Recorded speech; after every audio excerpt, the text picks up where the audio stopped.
On avait dit plus jamais ça, plus jamais de crimes, de génocide, quel que soit le peuple victime. Et pourtant, depuis maintenant presque 2 ans, on voit sous nos yeux, sur les réseaux sociaux ou dans certains médias, malgré la censure, le peuple palestinien qui se fait massacrer à Gaza, qui subit un génocide. C'est ce qu'affirme un rapport de la commission d'enquête sur les territoires palestiniens, nommé par le Conseil des droits de l'homme de l'ONU. C'est la première fois qu'un rapport aussi détaillé émanant d'une commission indépendante officielle, rattachée à l'ONU, détaille avec tous les arguments juridiques nécessaires pourquoi est-ce qu'il y a un génocide qui est en train de se commettre à Gaza actuellement. Alors, il y avait déjà eu plusieurs avis d'experts ou d'autorités qui affirmaient qu'il y avait un génocide qui se commettait à Gaza.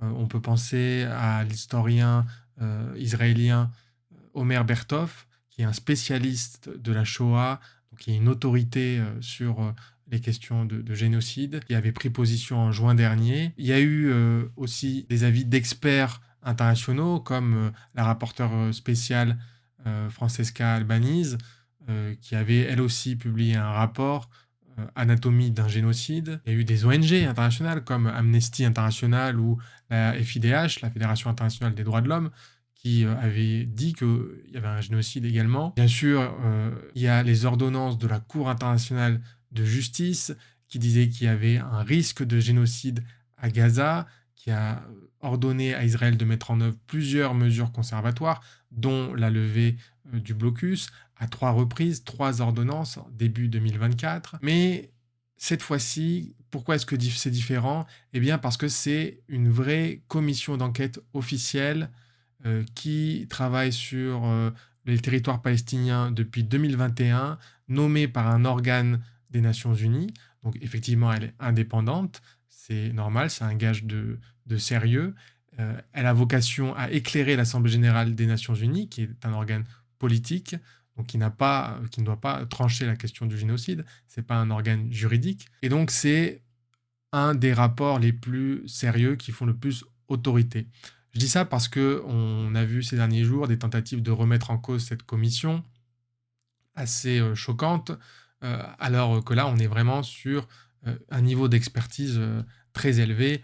Il y a qu'à voir par exemple la présidente de cette commission, c'est Madame Navetenem Pillay, qui est une avocate sud-africaine qui a été haut commissaire des Nations Unies aux droits de l'homme pendant de nombreuses années, qui a été juge à la CPI, la Cour pénale internationale, qui a été présidente du tribunal pénal international pour le Rwanda entre 1999 et 2002, donc une des plus grosses expériences de justice internationale. Cette commission et ce rapport, c'est du sérieux en termes d'expertise. Ça ne veut pas dire qu'on ne peut pas le critiquer ou le discuter, mais simplement, il faut savoir que c'est un haut niveau d'autorité qui se prononce aujourd'hui. Et pourtant, notamment dans les médias français, on a beaucoup de discours qui nient le génocide, ou en tout cas qui ne posent pas le débat dans de bons termes, qui fait comme si les faits, c'est-à-dire les massacres, les destructions, tout ce qu'on va voir par la suite, étaient des choses qui pouvaient être remises en cause et dont on pouvait douter. Et pendant 6 mois, on a vu effectivement que cette question du génocide a eu du mal à être posée dans le débat public français. Donc aujourd'hui, ce rapport est un appui important pour tous ceux qui défendent les droits humains et notamment les droits des Palestiniens pour décrire ce qui se passe à Gaza actuellement. Alors qu'est-ce qu'il y a dans le rapport? D'abord, il faut définir ce qu'est le génocide. Le génocide, pour rappel, c'est une incrimination du droit pénal international qui a été créée après la Seconde Guerre mondiale pour décrire l'horreur de la Shoah, donc du génocide des Juifs notamment, qui a été inventé par un juriste polonais, Raphaël Lemkin. Et donc le crime de génocide est défini dans la Convention pour la prévention et la répression du crime de génocide et par le statut de Rome de la Cour pénale internationale comme un des actes commis dans l'intention de détruire en tout ou partie un groupe national, ethnique, racial ou religieux. Ces actes, ça peut être le meurtre, évidemment, mais ça peut être aussi l'atteinte à l'intégrité physique ou morale du groupe, la soumission à des conditions d'existence qui peuvent entraîner la destruction physique du groupe, des mesures visant à entraîner les naissances ou le transfert forcé d'enfants. Donc tous ces actes, quand ils sont commis dans l'intention de détruire en tout ou partie un groupe ethnique, national, religieux, etc., ça constitue un génocide. Il y a donc deux éléments, un élément matériel et un élément moral, l'intention génocidaire, pour définir le crime de génocide. Et donc dans le rapport de la commission d'enquête du Conseil des droits de l'homme, on a une analyse précise, juridique, de ces éléments. D'abord des actes commis par Israël, dont on est tous témoins, hein, qui sont documentés. D'abord le meurtre massif de Palestiniens.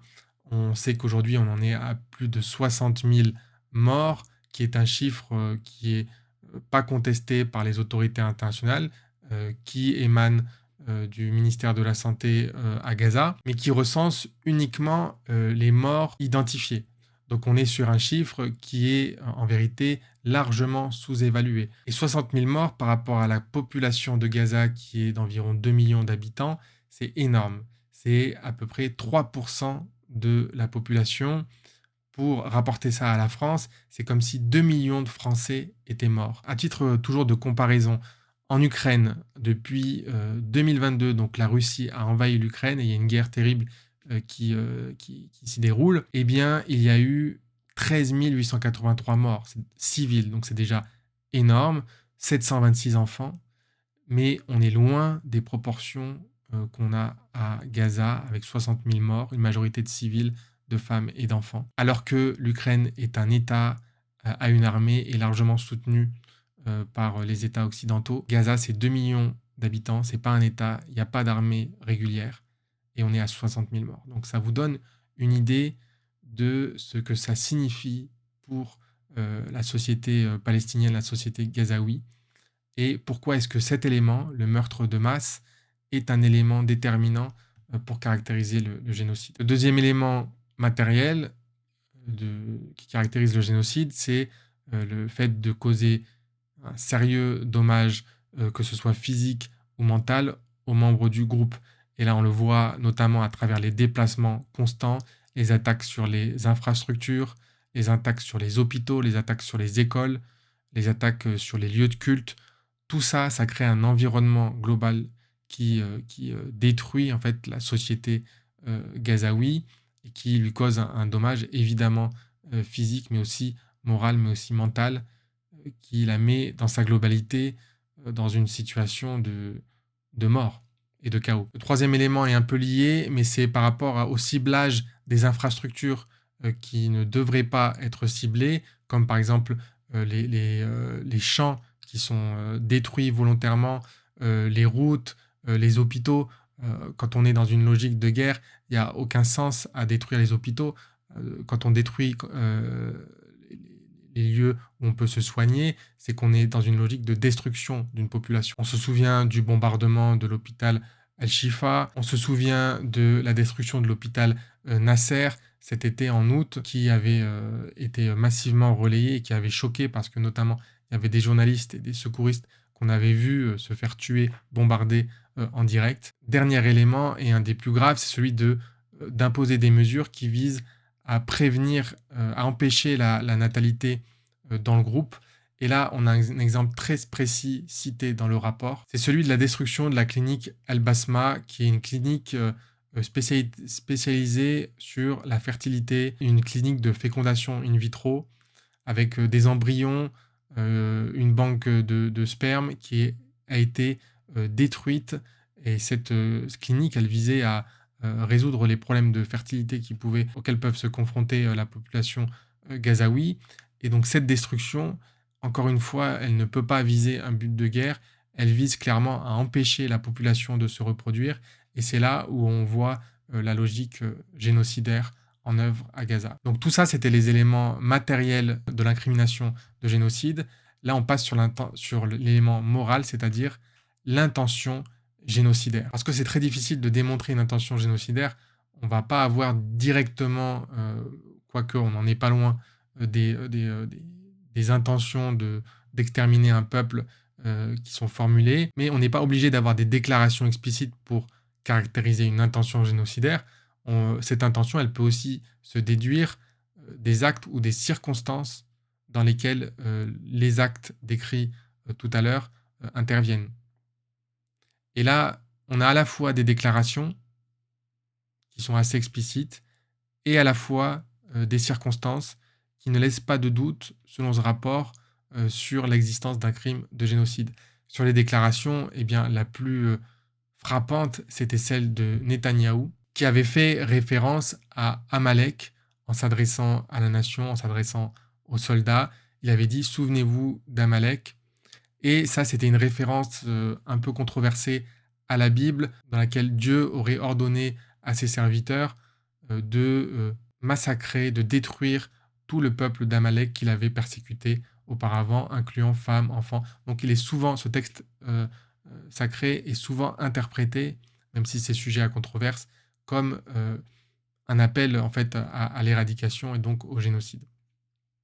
Et Netanyahou est bien au courant de cette interprétation et il y fait référence au début de la guerre. Et ça, c'est bien une démonstration de l'intention génocidaire parce que ça a été aussi perçu comme tel par les soldats, par l'armée, comme un message envoyé qui veut dire, bon bah allez-y, vous pouvez faire tout ce que vous voulez, tirer sur tout ce qui bouge. Et d'ailleurs, c'est les retours qu'on a un peu des soldats ou des membres de l'armée qui disent qu'il y a très peu ou pas du tout de contrôle, pas d'ordre clair, pas de définition légale, de contexte légal quand il s'agit d'engager le feu, etc., etc.